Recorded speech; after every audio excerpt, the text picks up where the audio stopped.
warahmatullahi wabarakatuh. Hai, welcome back to my YouTube channel. Di video kali ini aku mau bikin video tentang suatu tugas yang diberikan dari kampus aku, dimana tugas ini adalah tugas dari mata kuliah Strategi Manajemen Pemasaran dengan dosen pengampu Pak Sani. Dan ya, di video kali ini aku bakalan menjelaskan sedikit materi dari pertemuan 1 sampai pertemuan 4 yang sudah aku rangkum. Bahasan materi yang pertama adalah dasar-dasar manajemen. Dalam dasar-dasar manajemen ini terdapat pokok pembahasan, diantaranya adalah pemasaran atau marketing. Pengertian dari pemasaran atau marketing menurut beberapa ahli, diantaranya adalah American Marketing Association atau AMA, menyatakan bahwa pemasaran adalah proses di mana sebuah bisnis menciptakan, mengkomunikasikan, dan memberikan nilai atau value kepada customer dan membangun hubungan yang kuat dengan customer sehingga mendapatkan value atau nilai.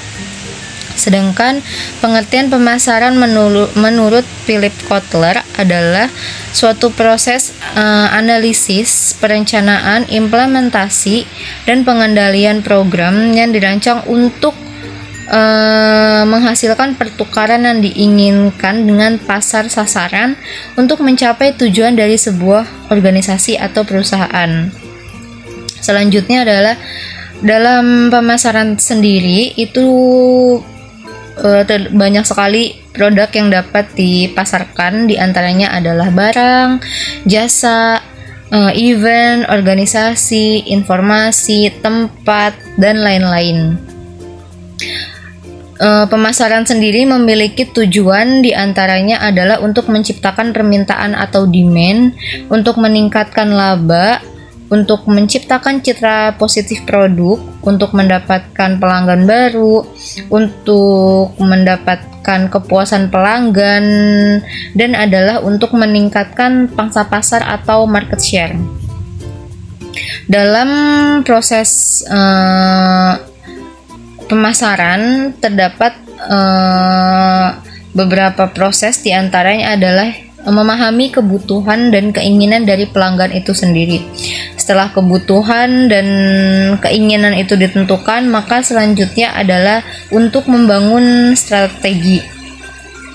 Setelah benar-benar strategi itu direncanakan secara matang, maka proses selanjutnya adalah membangun program pemasaran. Setelah itu adalah membangun hubungan yang kuat dengan customer atau pelanggan, dan yang terakhir adalah mendapat nilai dari customer atau pelanggan.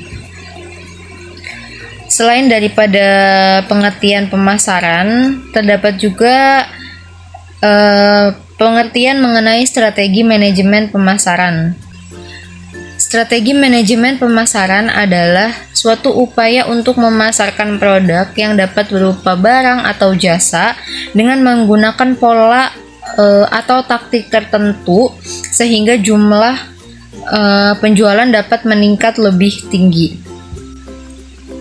Pertemuan materi yang kedua adalah mengenai analisis situasi strategis. Dalam materi yang selanjutnya adalah analisis situasi strategis. Dalam materi ini terdapat pokok pembahasan mengenai sistem informasi pemasaran. Sistem informasi pemasaran menurut Philip Kotler adalah suatu struktur atau metode reguler, terus direncanakan suatu pengumpulan, analisis, dan pengujian informasi untuk digunakan dalam pembuatan keputusan pemasaran. Sedangkan sistem informasi pemasaran yang lebih umum dapat disimpulkan bahwa adalah suatu proses atau sistem yang dibuat untuk mengolah informasi dengan tujuan membantu kegiatan pemasaran dan penjualan. Dalam sistem informasi pemasaran sendiri itu terdiri atas orang, peralatan, prosedur, penyortiran, pengevaluasian, analisa, distribusi informasi sesuai kebutuhan yang secara tepat waktu dan akurat. Selain itu, sistem informasi pemasaran juga memiliki 4 komponen penting. Di antaranya adalah sistem pelaporan internal, sistem riset pemasaran, sistem intelijen pemasaran, dan ada sistem pendukung keputusan pemasaran. Materi yang selanjutnya adalah lingkungan pemasaran. Lingkungan pemasaran sendiri terbagi menjadi 4. Yang pertama adalah lingkungan internal. Lingkungan internal adalah faktor yang mempengaruhi atau mendorong perusahaan dari dalam dan dapat dikendalikan. Contohnya seperti pemilik perusahaan, peralatan, dan lain-lain. Yang kedua adalah lingkungan eksternal. Lingkungan eksternal adalah suatu faktor yang mendorong perusahaan dan berasal dari luar perusahaan. Yang ketiga adalah lingkungan mikro. Lingkungan mikro dapat dikatakan sebagai pelaku yang dekat dengan perusahaan dan mempengaruhi perusahaan untuk bisa melayani pelanggan. Dan yang terakhir adalah lingkungan makro. Lingkungan makro sendiri adalah kekuatan sosial yang lebih besar yang mempengaruhi suatu lingkungan mikro. Selanjutnya adalah pengertian kepuasan pelanggan. Menurut Philip Kotler dan Kevin Lankeller, kepuasan pelanggan adalah perasaan senang atau kecewa seseorang yang muncul setelah membandingkan hasil kinerja produk yang dipikirkan terhadap kinerja yang diharapkan. Selain itu, ada juga faktor-faktor yang mempengaruhi kepuasan pelanggan, diantaranya adalah kualitas produk, harga, service quality, emotional factor, kemudahan barang, dan yang terakhir adalah iklan atau promosi. Yang selanjutnya adalah analisis konsumen.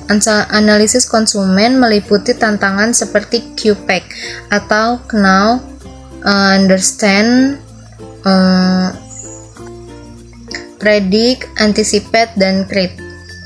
Selain itu, terdapat beberapa alasan mengapa seseorang membeli suatu produk, diantaranya adalah demografis. Demografis sendiri ini adalah masuk dalam golongan usia, gender, ciri fisik, dan lain-lainnya. Lalu ada juga berdasarkan psikologis. Psikologi sendiri itu meliputi motivasi, persepsi, keinginan, sikap, dan lain-lain. Dan yang terakhir adalah berdasarkan lingkungan. Berdasarkan lingkungan sendiri itu dapat meliputi budaya, kelompok acuan, kelas sosial, dan lain-lain. Pengertian sikap konsumen adalah tanggapan individu terhadap lingkungannya. Terdapat 3 komponen sikap konsumen, diantaranya adalah kognitif atau meliputi pengetahuan atau persepsi. Yang kedua adalah afektif, berupa emosi atau perasaan atau kesukaan. Yang ketiga adalah konatif. Konatif ini meliputi kecenderungan atau niat beli. Pengertian kepribadian konsumen. Kepribadian konsumen adalah ciri psikologis yang akan menentukan perilaku individu, di mana konsumen cenderung akan membeli suatu produk yang sesuai dengan kepribadiannya. Selain itu, produk yang memiliki penawaran kepribadian yang baik atau positif. Materi yang terakhir adalah mengenai pasar. Pasar dalam arti sempit diartikan sebagai tempat bertemunya penjual dan pembeli yang sedang melakukan transaksi jual dan beli barang atau jasa. Sedangkan menurut beberapa ahli, pasar diartikan sebagai suatu tempat berkumpulnya antara pembeli dan penjual untuk melakukan kegiatan mempertukarkan barang atau jasa menurut Philip Kotler. Sedangkan menurut Nystrom, pasar adalah suatu tempat atau lokasi yang dipakai sebagai tempat penyaluran barang dan jasa dari tangan produsen ke tangan konsumen. Sedangkan menurut American Marketing Association atau AMA, pasar adalah suatu tempat diadakannya kegiatan usaha, perdagangan barang dan jasa dari produsen ke konsumen. Selanjutnya, segmentasi pasar. Segmentasi pasar membagi menjadi homogeni hingga relatif mempunyai kebutuhan dan keinginan yang sama. Dalam klasifikasi segmentasi pasar terdapat perilaku, etnis, benefit, demografis, psikografis, dan geografis. Selanjutnya adalah targeting. Targeting adalah suatu tindakan mengevaluasi dan menseleksi satu atau lebih segmen pasar yang hendak dimasuki. Dalam targeting terdapat pemasaran global terstandarisasi, artinya target pemasaran disamakan.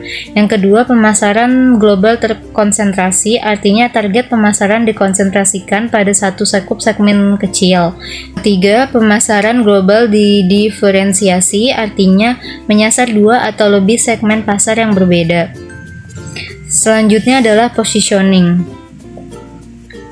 Positioning adalah tindakan memposisikan brand di benak konsumen agar berbeda dengan kompetitor dalam hal fitur, keuntungan, dan lain-lain. Dalam positioning terdapat atribut atau benefit, kualitas atau harga, kegunaan atau pengguna, dan kompetitor. Demikianlah apa yang dapat saya sampaikan dari pemaparan materi sebelumnya. Kurang lebihnya mohon maaf. Wabillahi taufiq wal hidayah. Wassalamualaikum warahmatullahi wabarakatuh.